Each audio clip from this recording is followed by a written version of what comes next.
अस्सलाम वालेकुम, welcome to my channel. आज हम न्यूमेरिकल नंबर 2 करेंगे, टॉपिक काइनेमेटिक्स विद वेक्टर का। ये न्यूमेरिकल हैलिडे रोसेनक्रेन या फंडामेंटल ऑफ फिजिक्स की बुक में अवेलेबल है। स्टेटमेंट है, a person walks in the following pattern 3.1 kilometre north, then 2.4 kilometre west and finally 5.2 kilometre south.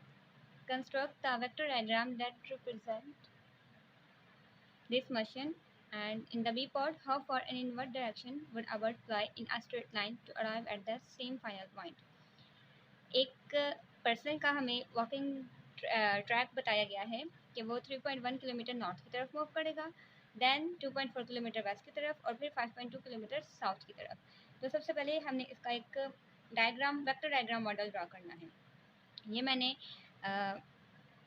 Directions draw कर ली हैं access के ऊपर। तो अब हम देखते हैं कि जब वो पर्सन 3.1 किलोमीटर नॉर्थ तरफ जाएगा तो हम उस चीज़ को नॉर्थ की तरफ एरो हेड दे के शो करवा देंगे और ये इसको ड्रॉप कर देंगे एंड मैग्नीट्यूड को 7 लिख लेते हैं कि वो 3.1 किलोमीटर नॉर्थ की तरफ गया है। फिर वो 2.4 किलोमीटर गया है वेस्ट की तरफ। तो अगर आप चाहें तो आप स्केल की मदद से इसको ज़रा ब्रॉड करके ड्रा कर सकती हैं और फिर स्केल पर प्रॉपर 3.1 का डिस्टेंस और 2.4 का डिस्टेंस ड्रा कर लें। It's up to you, but अगर रैंडम भी कर लेंगे तो भी कोई इशू नहीं। अब 2.4 वो वेस्ट की तरफ गया है और फिर वो फाइनली 5.2 किलोमीटर साउथ की तरफ गया है। अब वो साउथ की तरफ गया है, ठीक है, तो उसको भी हम डॉटेड लाइन से साउथ की तरफ शो करवा देते हैं और यहाँ पे 5.2 किलोमीटर लिख भी देते हैं, किलोमीटर 7 लिख लेते हैं। अब ये तो उसने 3 डिफरेंट डायरेक्शंस में ट्रैवल किया। अब उसकी जो रिजल्टेंट वेक्टर होगी वो इधर से स्टार्ट होके स्टार्टिंग पॉइंट की तरफ जाएगी, ठीक है।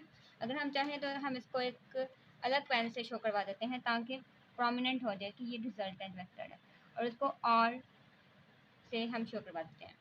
ये हमारी वेक्टर डायग्राम मॉडल है, ठीक है। तो अब हमने ए पार्ट कवर कर लिया।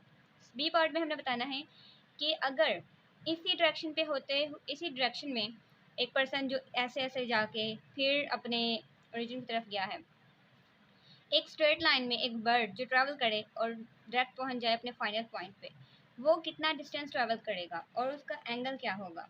तो हमने डाटा लिख लेना है ए पार्ट के लिए। जो ए हमें गिवन है, we have basically 3 values of distance. तो एक में तो 3.1 किलोमीटर है, क्योंकि यहाँ हम डिस्प्लेसमेंट भी कह सकते हैं इस चीज़ को कि हमें डायरेक्शन साथ में गिवन है कि एक नॉर्थ की तरफ, फिर साउथ और फिर वेस्ट की तरफ ऐसे। तो यहाँ पे जो वेक्टर हम देंगे इसको जे देंगे, ठीक है। और ये एक वेस्ट की तरफ जा रहा है, उसको हम बी बोलते हैं। 2.4 किलोमीटर, उसको हम आई कह देते हैं। अब यहाँ पे साइन कन्वेंशन का भी ध्यान रखना है, क्योंकि जो 3.1 है दैट गोज अपवर्ड, तो अपवर्ड की डायरेक्शन हम हमेशा पॉजिटिव लेते हैं।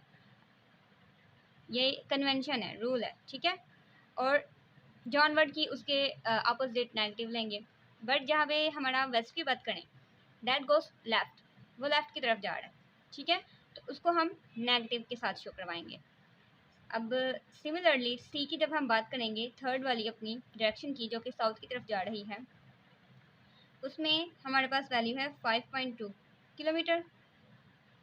और अगर आप देखें तो this one and this one are anti parallel, एक ऊपर जा रही है, एक नीचे की तरफ आ रही है, तो साइन तो नेगेटिव होगा। साइन की तो समझ हमें आती है कि डाउनवर्ड है तो साइन नेगेटिव है, लेकिन यहाँ पे जो मैं वेक्टर इसके साथ यूनिट वेक्टर ड्रा करूँगी वो है जे कैप, क्योंकि ये नॉर्थ के ही अपोजिट साउथ है की तरफ है, तो इसका जो यूनिट वेक्टर है वो हम सेम ही लेंगे यहाँ पे।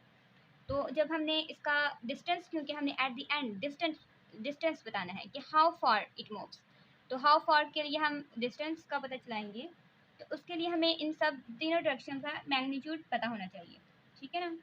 तो मैग्नीट्यूड पता करने के लिए सबसे पहले तो हम इन तीनों को ऐड करेंगे, ए बी सी वेक्टर्स को साथ में एरो हेड लगाते जाएंगे, आपको पता चले कि हम वेक्टर्स के साथ डील कर रहे हैं। अब 3.1 kilometre and J cap plus -2.4 kilometre I cap plus -5.2 kilometre, sorry kilometre साथ ही लिख देते हैं, जे कैप।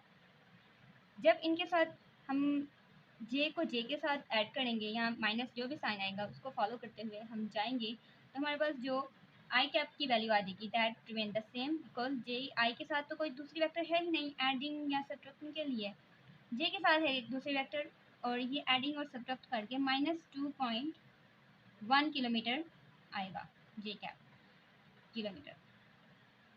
तो आर में हमें आई और जे कैप में अब दो वेक्टर्स के मैग्नीट्यूड मिल गए हैं। अब हम इसका मैग्नीट्यूड ले लेते हैं, ठीक है।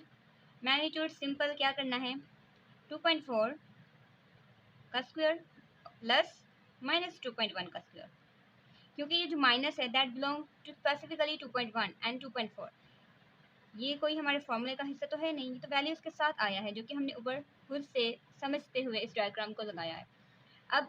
अब इन दोनों को स्क्वायर करके रेडिकल ले लें कैलकुलेटर के थ्रू, तो हमें जो आर की वैल्यू मिलेगी जो कि हमारा मैग्नीट्यूड है वो आएगा हमारे पास 6.8 किलोमीटर। मींस वो पर्सन जो नॉर्थ की तरफ फिर वेस्ट एंड देन साउथ की तरफ जा रहा था, अगर हम उसी के बिल्कुल अकॉर्डिंग उसी की तरह एक बर्ड को स्ट्रेट लाइन में ट्रेवल करवा के उसी के फाइनल वाले पॉइंट पे पहुंचाएं, तो वो 6.1 किलोमीटर डिस्टेंस मूव करेगा। अब डायरेक्शन अगर हम फाइंड करना चाहें तो डायरेक्शन को फाइंड करने का theta is equal to tan inverse of I J cap over I cap, ऐसे करते थे ना हम कि y ओवर x, तो यहाँ पे जो हमारे पास y है, y के साथ जो यूनिट वेक्टर है वो तो j है, तो यहाँ पे हम 2.4 का डायरेक्ट वैल्यू पुट कर देते हैं और नीचे -2.4, ठीक है। और जब कैलकुलेटर पे आप लोग इसको tan इनवर्स करेंगे तो कैलकुलेटर आपको 41 डिग्री आंसर करेगा। तो हमारे पास जो एंगल बनेगा इस पूरे वेक्टर डायग्राम में वो बनेगा 41 डिग्री। अब 41 डिग्री हमारे पास आ गया है, जो रिजल्टेंट वेक्टर है वो हमारी लाई कर रही है 1 2 3 थर्ड क्वाड्रेंट पे। इस चीज़ को हम वेरीफाई करते हैं फाई की वैल्यू को निकाल कर। फाई हम यहाँ पे यूज़ करेंगे phi equal to theta plus 180 degree, इसको लिख लेते हैं पहले हम, और थीटा प्लस 180 डिग्री, थीटा की वैल्यू जो अभी हमने फाइंड की है 41 degree plus 180 degree is equal to 221 degree. अब ये जो एंगल हमारे पास आया है वो हम वेरीफाई कर रहे हैं कि हमारा जो रिजल्टेंट वेक्टर है वो थर्ड क्वाड्रेंट में ही लाई करता है। सो इस तरीके से जो हमारी वेक्टर डायग्राम है उसके साथ हमारा एंगल वेरीफाई हो गया है, ठीक है। ये हमारे पास ओवरऑल न्यूमेरिकल प्रॉब्लम था जो कि हमने सॉल्व कर लिया। Thank you.